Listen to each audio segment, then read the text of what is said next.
አሰላሙ አለይኩም ወራህመቱላሂ ወበረካቱ። ውድ ተከታታዮቼ እንዴት ናችሁ? ደህና ናችሁ? አልሐምዱሊላህ። ዛሬ ልሰራላችሁ የመጣሁት እንደ ጣፋጭ አይነት ግን ጤናማ የሆነ በቴምር የሚሰራ አንድ 7 ፍሬ ቴምር ፍሬውን አውጥቼዋለሁኝ። ፍሬውን አውጥቼ እንዴ የምፈጭበት ማሽን ውስጥ ከታለሁኝ። ቀጣይ ደግሞ አንድ 3 የሾርባ ማንኪያ አጃ ወይም ኦትስ እንጨምራለሁኝ። ከዛ 2 ማንኪያ ቺያ ሲድ ጨምራለሁኝ።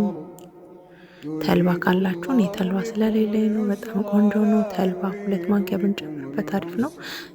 ልጬ የቆራረጥኩትን አፕል ጨምራለሁኝ እና ተልባም ሰሊጥም ካላችሁ ብትጨምሩበት በጣም አሪፍ ነው። አሁን ስለሌለኝ ነው። ሌላ ቀን እንደሱ አድርጌ ነው የምሰራው።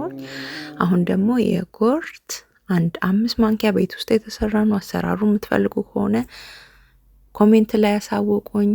ሰብስክራይብ፣ ሼር ማድረግ እንዳረሱ። እዚህ ጋር ወተት ጨምርበታለሁኝ ትንሽዬ። እነዚህን አንድ ላይ ከድኜ ፈጭቼ እመለሳለሁኝ። ጠብቆኝ የትም እንዳትሄዱ።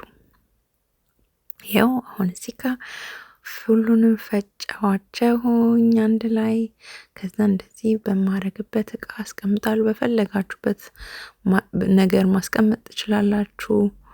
በፈለጋችሁት ግን እንደዚህ ትንንሽ ሲሆን በቃ ሁሉም የራሱን አንዳንድ ይዞ ይጠቀማል። እኔ በርከት ስላለ 4 አድርጌዋለሁኝ። ከዛ ላዩ ላይ እንደዚህ የካካው ዱቄት አደርግበታለሁኝ 4ቱም ላይ እንደዚህ ካደረኩኝ በኋላ ያው ፍሪጅ ውስጥ ነው የሚቀመጠው። ፍሪጅ ውስጥ አስቀምጦ ጠዋት ሰርታችሁት ለአፍጥር ሊሆን ይችላል። ወይም ደግሞ እንዲህ ከምግብ በኋላ ላዩ ላይ ደግሞ እንደ ዲኮር አይነት ኮክናት አደርግበታለሁኝ ለማሳመር ያክል። ከወደዳችሁት ዩቲዩብን ሰብስክራይብ፣ ሼር ማድረግ እንዳረሱ። ስላያችሁኝ በጣም ነው የማመሰግነው። መልካም ምግብ ይሆንላችሁ። መልካም ጣፋጭ ምግብ ይሆንላችሁ። ለረመዳን እንዲህ እንግዳ የሚመጣባችሁ ከሆነ መስራት ትችላላችሁ። ሰላም አለይኩም ወራህመቱላሂ ወበረካቱ።